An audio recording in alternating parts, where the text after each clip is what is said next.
Saur Sepuh dalam kisah Perjalanan Berdarah. Perjalanan Berdarah. Perjalanan Berdarah. Perjalanan Berdarah. Dipersembahkan atas kerjasama PT Kalbe Farma, produsen Prokol, obat flu andalan, dan Harafana Record.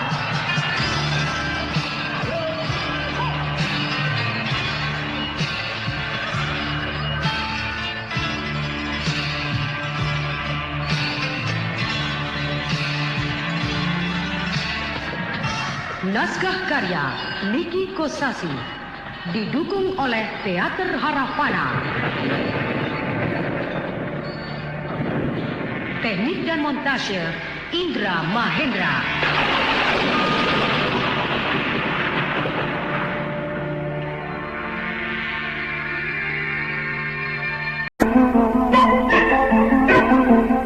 Dalam kisah yang lalu dikisahkan, Brahma yang menyusup ke dalam keraton pada waktu malam hari untuk menyatroni rumah Tumenggung Raksa guna mencari keterangan di penjara mana Tumenggung Ardalepa dan istrinya dikurung, telah dijebak oleh 5 orang iblis dari Gunung Tungkul yang merupakan 5 orang tokoh sakti golongan hitam.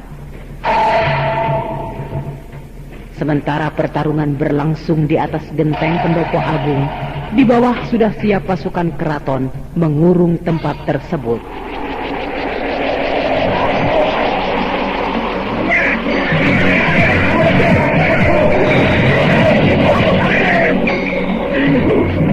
Kanjeng Tumenggung Gardika. Nah, bagaimana, Ndala?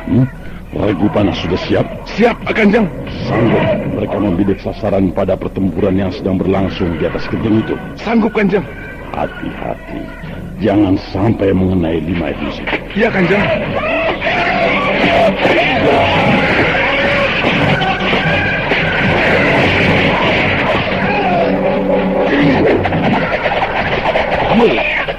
Mana?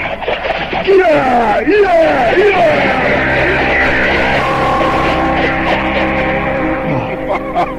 Celaka. Di bawah sana sudah siap pasukan keraton, lengkap dengan persenjataannya. Wah, jumlahnya banyak sekali.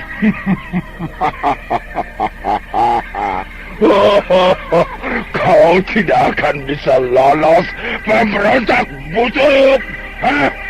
Lihat di bawah sana, pasukan keraton sudah siap untuk mencincang kau. Iblis botak, kau pengecut.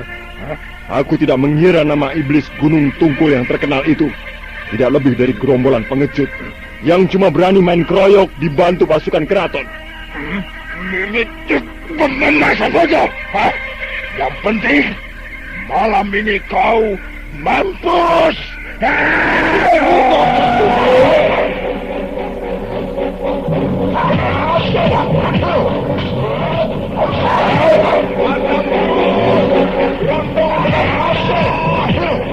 Hati-hati, yang pakai baju hitam jangan sampai salah fisik.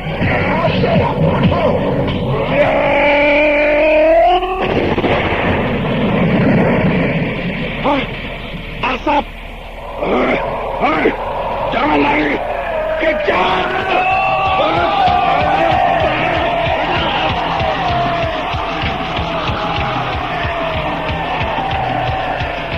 Gila, dia memang banyak ilmunya. Dari kedua tangannya keluar asap. Jadi, asap hitam yang menutupi Brahma itu dia sendiri yang mengeluarkannya? Iya, untuk melindungi dirinya dari pandangan musuh. Ia mengeluarkan asap hitam yang tebal, sehingga kita semua tidak bisa melihatnya. Dan ketika asap itu sirna, dia sudah tidak ada. Ilmu apa itu namanya? Bisa mengeluarkan asap hitam? Entahlah, yang jelas dia berhasil melarikan diri saat asap hitam itu menyelimuti tubuhnya. Tapi 5 orang iblis Gunung Tunggul itu juga tidak ada, Kanjeng. Mereka mengejar Brahma. Pada kemana mereka perginya? Tentunya keluar kota.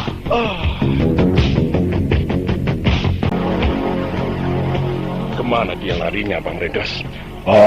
Aku lihat bayangannya berkelebat ke arah sini tadi. Hebat itu orang. bisa mengeluarkan asap hitam. Jurus apa itu, Bang? Jurus cumi. Jurus cumi? Ya, seperti ikan cumi-cumi. Kalau diserang musuhnya, dia akan mengeluarkan tinta biru yang pekat.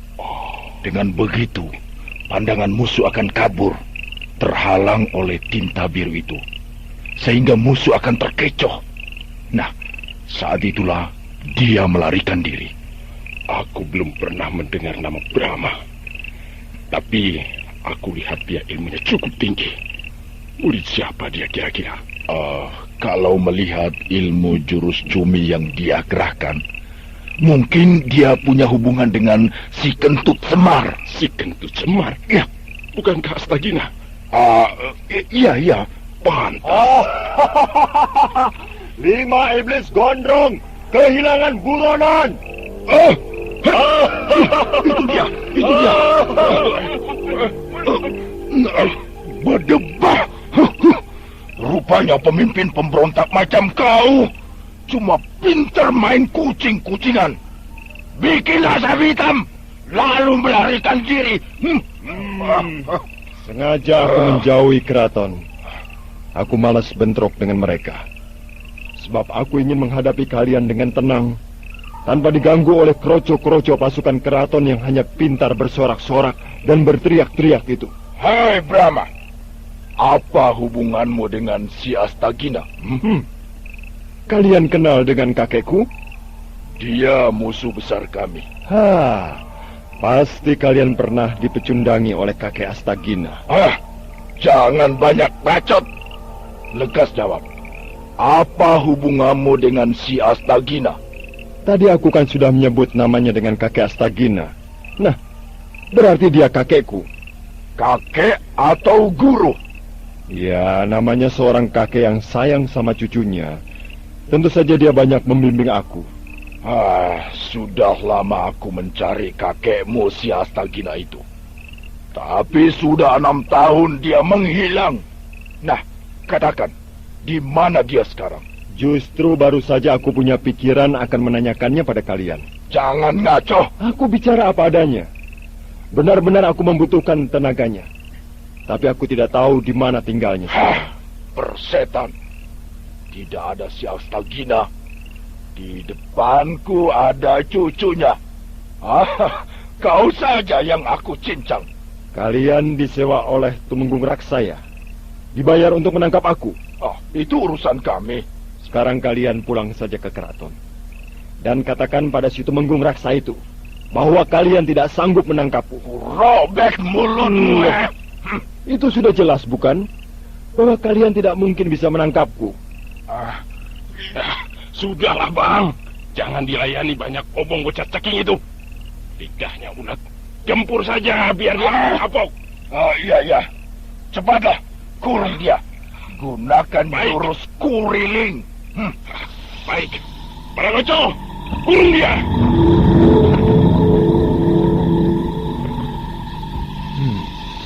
Mereka mengelilingi aku.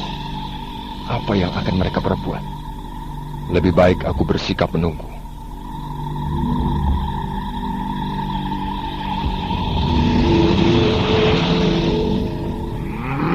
Putar! Mereka mulai bergerak, tapi tidak menyerang, melainkan berlari-lari berkeliling.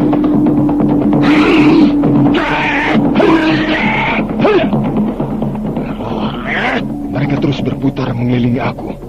Sekali-kali melancarkan serangan mendadak tanpa keluar dari barisan. Nah, jadi cepat.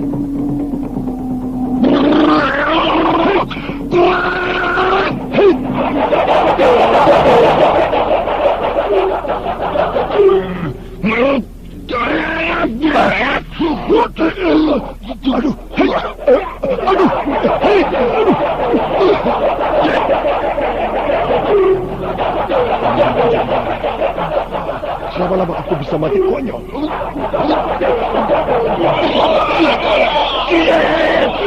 Hei.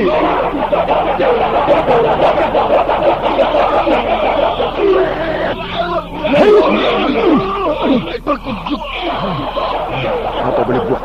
Aku harus mengerahkan jurus ilmu Bayu Denta.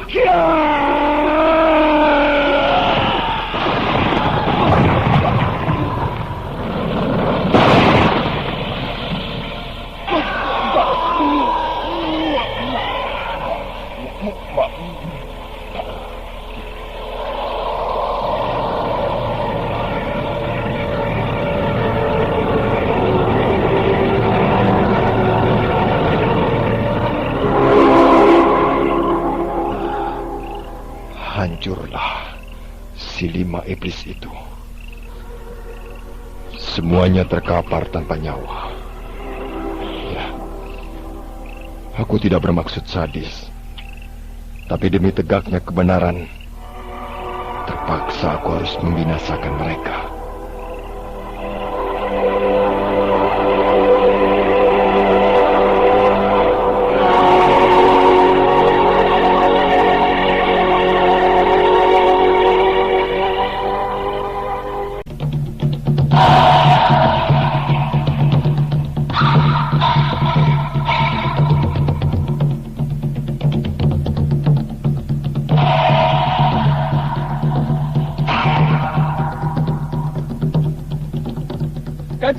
Kanjeng Tumenggung Gardika, Kanjeng, celaka.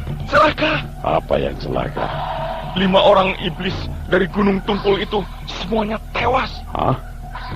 Regu penyelidik menemukan mayat mereka di tepi tapal batas luar kota sebelah utara. Semuanya hangus seperti dibakar api. Dan 5 orang iblis dari Gunung Tungkul itu bukan tokoh sembarangan. Tapi 5 orang tokoh berilmu tinggi yang ditakuti. Tapi oleh Brahma, semuanya dibikin mampus.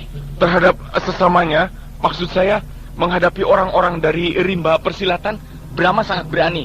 Tapi terhadap pasukan keraton, kelihatannya dia takut. Mana bisa begitu? Buktinya, dia selalu menghindar kalau diserbu oleh pasukan kita. Dulu di gedung penjara, ketika dia digempur oleh 2 regu pasukan keraton, dia melarikan diri. Juga tadi malam, dengan berani, tanpa takut sedikit pun, dia melayani 5 orang iblis itu di atas genting pendopo agung. Tapi begitu dia tahu di sekitar pendopo agung telah siaga tiap regu pasukan keraton, wajahnya langsung berubah, nampak gugup dan panik. Selanjutnya Kanjeng tahu sendiri, dia mengeluarkan asap hitam, lalu kabur. Pikiranmu mungkin benar, dan mungkin juga tidak. Maksud Kanjeng? Dia mungkin tidak takut pada pasukan keraton, tapi tidak mau bentrok.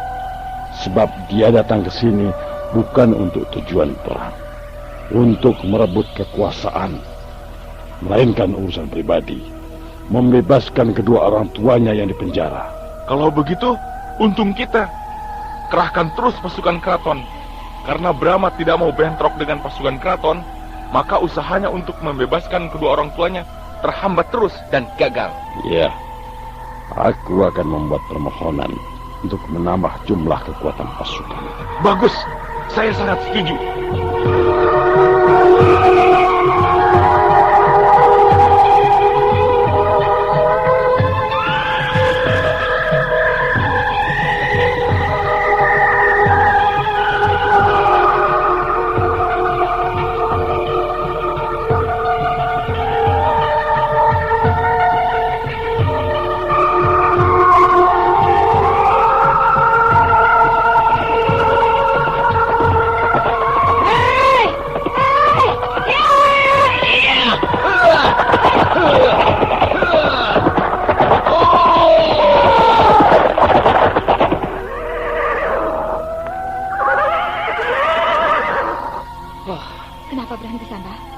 Bukankah kita sudah sampai di wilayah kerajaan Kuntala, Mantili? Aku tahu, sebab aku pun sudah melihat gapura tapal batas di bawah sana. Nah, kita sudah harus ganti pakaian. Sebab kita berdua sudah terlalu dikenal oleh orang-orang Kuntala. Iya. Terutama di kalangan orang-orang keraton. Aku setuju. Nah, ini pakaian untukmu, dan ini untukku. Lalu, pedang bagaimana?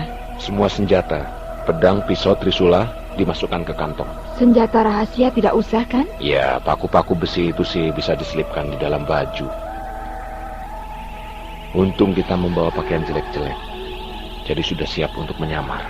Aku ke sana dulu. Mau kemana? Mau salin?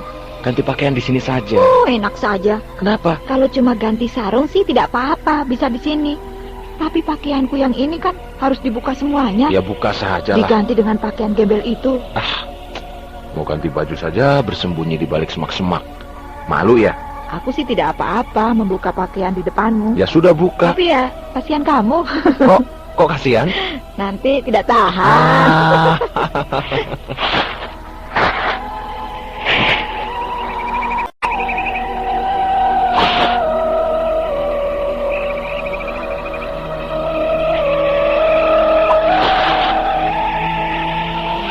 Mantili sudah belum? Lama amat sih. Ganti baju apa tidur? Tidur. Cepatlah sudah sore nih. Sudah. Loh, kok tertawa? Kau seperti Mbok Tulkiem, tukang bakul sayur di pasar. Menghina ya kamu. Benar ya? kok, benar. Pakai jarit lusuh, kebaya juga lusuh, dan topi pandan jelek. Kau juga seperti Mang Tobri, Hah? tukang macul. Masa? Kalau berpakaian gembel begini, kita bisa bebas bergerak di dalam kota kerajaan Kuntala. Aku jadi ingat kakakmu, Brahma. Iya. Di mana saat Kakang Brahma berada ya? Sekarang ini? Ya, tentu sudah berada di dalam kota. Bahkan mungkin sudah menyusup ke keraton. Iya. Mudah-mudahan Kakang Brahma selamat. Tidak tertangkap oleh pasukan keraton. Selain cemas pada kakakmu, aku juga cemas pada Gotawa. Iya. Dia juga berangkat ke kerajaan Kuntala seperti kita. Mungkin dia masih di perjalanan. Sebab kata Hulu Balang Praga yang memberi laporan pada kita, Gotawa menunggang kuda. Iya. Untung kita bisa menguasai ilmu lari cepat, sehingga bisa lebih cepat sampai di sini. Masuk saja. Ya, benar. Lebih baik kita langsung masuk ke dalam kota. Soal Gotawa, dia adalah seorang patih. Pasti dia tahu apa yang harus dikerjakannya.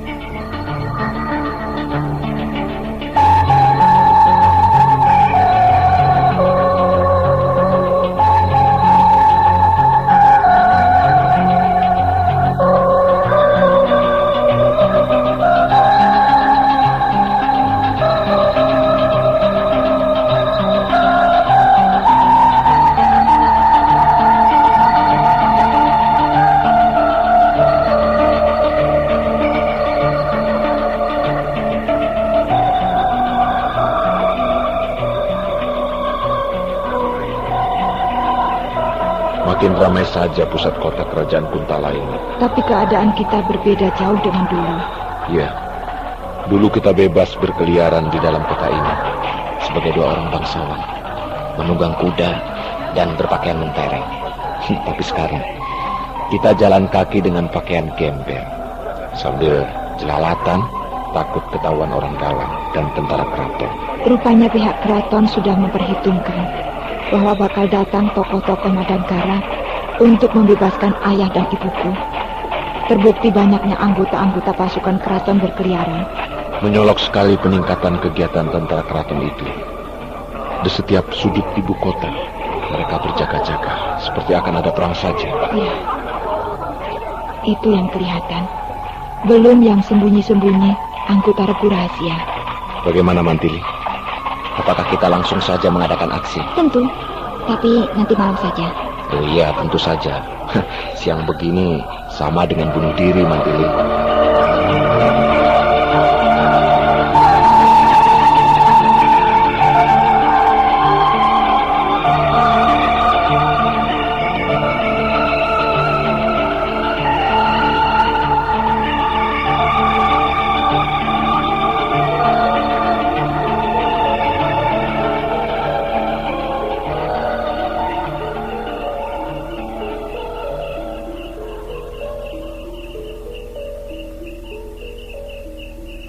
Kita sudah sampai di tembok benteng keraton bagian timur. Iya, untung kita ini pernah jadi orang dalam, sehingga tahu bagian mana dari benteng keraton yang penjagaannya paling lemah.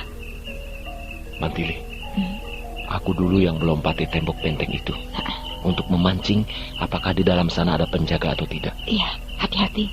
Beres. Sebentar ya. Ya. Sunyi. Apa? Tidak ada penjaga. Cepatlah kau naik. Iya. Hop. Iya. Ayo, kita terus bergerak ke kiri, ke gedung penjara. Iya. Heran, kalau di dalam kota penjagaan begitu ketat, tapi di dalam keraton ini sunyi, tidak terlihat seorang pun anggota pasukan keraton. Tapi kita harus waspada, sebab siapa tahu hal ini sebuah jebakan. Iya. Itu gedung penjara. Bagus. Hanya ada 2 orang penjaga di muka pintu gedung penjara itu. Kita totok jalan darahnya, supaya tidak menimbulkan suara gaduh. Iya.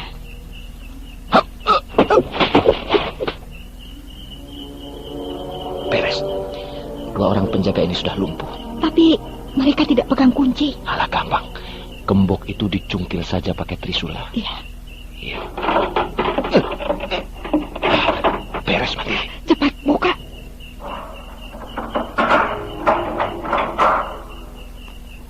Aduh, berisik amat pintu ini. Bikin orang tidur bisa bangun. Kosong. Iya. Oh, kenapa penjara ini kosong melompong? Kamar-kamar sel yang berjejer itu tidak ada isinya.